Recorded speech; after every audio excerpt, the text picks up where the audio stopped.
Guys, if you're thinking of getting started on a turbo trainer, yep, you need plenty of water. Stuff like Smart Water with electrolytes in it, Monsters, Almond Breeze, Pepsi Max, a radiator, Lucozade, Persil. No. Honestly, no. All I've got today is electrolyte water with a tablet in it, electrolyte tablet, and a little bit of salt, maybe about 2 grams of salt, and some coconut water, and Lucozade if I'm going to need some. Right, so this is an Elite Electro Force magnetic turbo trainer, really cheap. I bought it for about 110. That's a turbo trainer specific tire on there. It's blue, different color. Otherwise, if this tire spins on that rotor, it will shred it. Literally, the tire needs to be pumped up before I can start cycling, and it will kind of replicate road cycling, a road ride distance.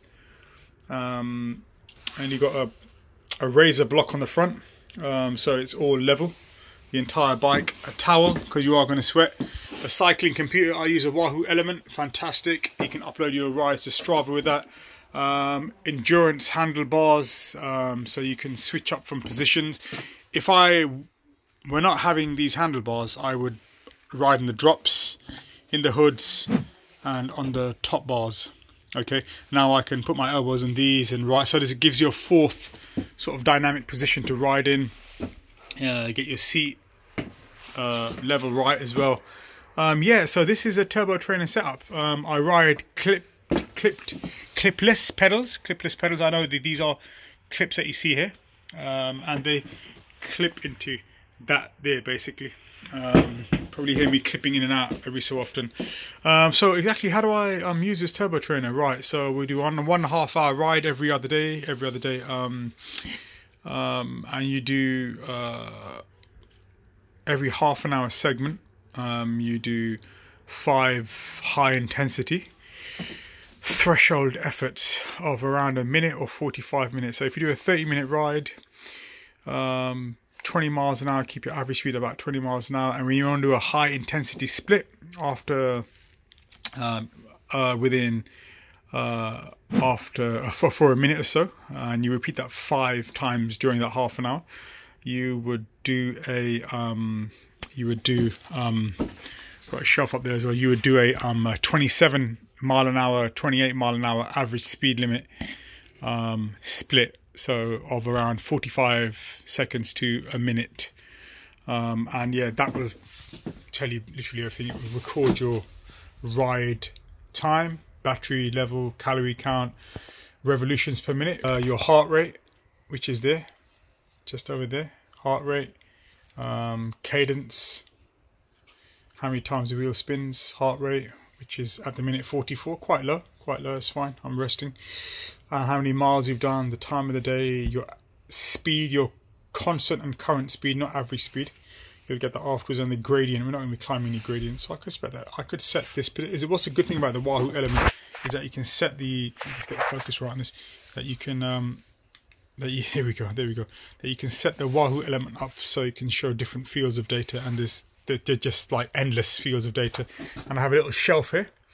Prop this phone up and watch maybe stage 7 of the 2020 Tour de France. Yeah, so this is my man cave, so to speak, which is tough. But yeah, definitely get yourself. This is something easy.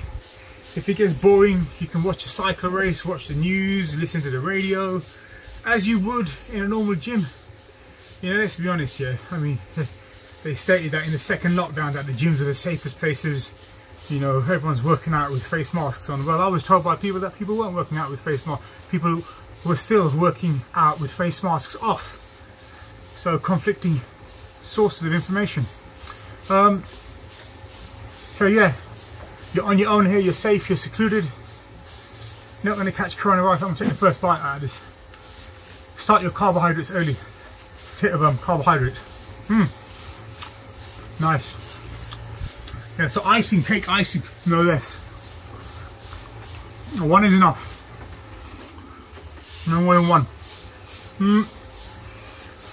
Oh yeah, safer. in terms of contracting coronavirus for my fellow human beings, this is a very safe sport.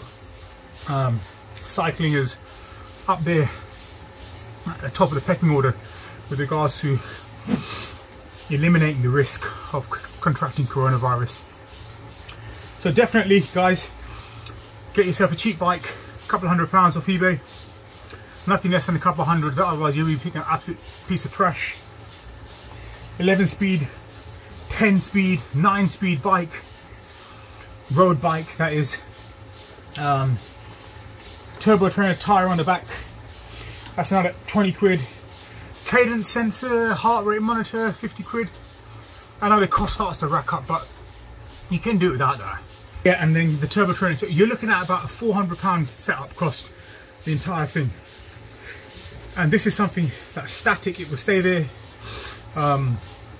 Avoid doing it indoors if you can, otherwise you have to get a fan and even keep windows open as well. Otherwise your heart rate gets elevated quite quickly because this indoor environment is very warm. Every other day since my fateful accident, well, I actually started about a month and a half after my accident. That's when I was able to, you know, and I'll show you the progress of my average speeds have gone up. So I started at 15 miles an hour, and I'm now at 21, 20.2, 20.3 with every ride I do. So yeah, it goes up and we get fitter and fitter and better and better, faster and faster. But yeah, remember, I haven't got wind resistance, I haven't got hills to climb. But this isn't a smart turbo trainer, it's a standard electromagnetic turbo trainer, so you can manually set the resistance levels to make it harder to replicate an uphill ride. With the smart electronic turbo trainers, you're looking at £500 plus, and they will replicate an entire route for you. So if you the road from here to Richmond Park, you're going to go up some hills, and you can program that into the smart turbo trainer, and that will replicate your ride. A really, really good one is a Wahoo Kicker. A Wahoo Kicker Snap. That's the cheapest entry-level turbo trainer. Yeah, so I mean, turbo trainer, there's many companies out there. Lidl do a really nice cheap one. Get your hands on it. So 112 beats per minute. I am 2 minutes and 25 seconds into my ride. I'm not going to do my, and the average speed is 16.9. That'll eventually be ramped up to 20. So I can still hold a comfortable conversation. So my first effort is going to be at 9 minutes. I'm going to go into a harder gear at the back. First effort is going to be at 9 minutes. As you can see, you can hear the magnetic flywheel getting louder at the back. And 18.8 miles an hour speed limit now. Constant speed measurement. I'll take this off. It's time to heat up already. It's time to warm up. So the first thing is that your head becomes really warm. 1 mile. 1 mile. Okay. 19 miles an hour. 90.2. I'll let you know when I'm going to do my first split. Heart rate 130. Cadence 100.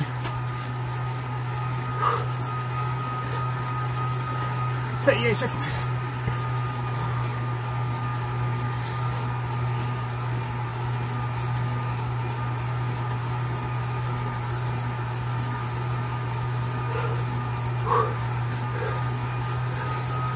$27 miles an hour, 56, 57 miles, 59, time.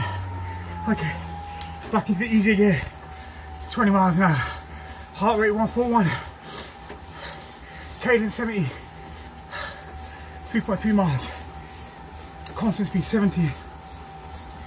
I think you guys are getting the idea with regards to how this thing works. So now, we wait a 5-minute slot and we do another effort at the same consistency You can choose your threshold efforts in terms of their duration, 45 seconds to a minute, but you must push as hard as possible. This is kind of really important towards the end, guys, yeah, is to have a cool down ride, yeah. Just start a new ride for about 5 minutes and go down through the gears. Just have a cool down ride, just go down through the gears. Go into easy gear at the back. Don't go into the small ring just yet. 14.7 miles an hour. Look at the difference in the speed now. So that was 15 splits, 15 minute splits. I kept my minutes. I couldn't go any faster than 25. I think I want to take a break for about 2 days tomorrow. The week prior to last, I've done 4 sessions of this. Again, lasting 1 hour 30 each, approximately there or thereabouts. 15 fast splits. They all averaged out at 20 miles an hour, the rides. But again, you know, do it at your own pace. Just start. The most important thing is to start. Okay, over and out. Assalamu alaikum warahmatullahi wabarakatuh.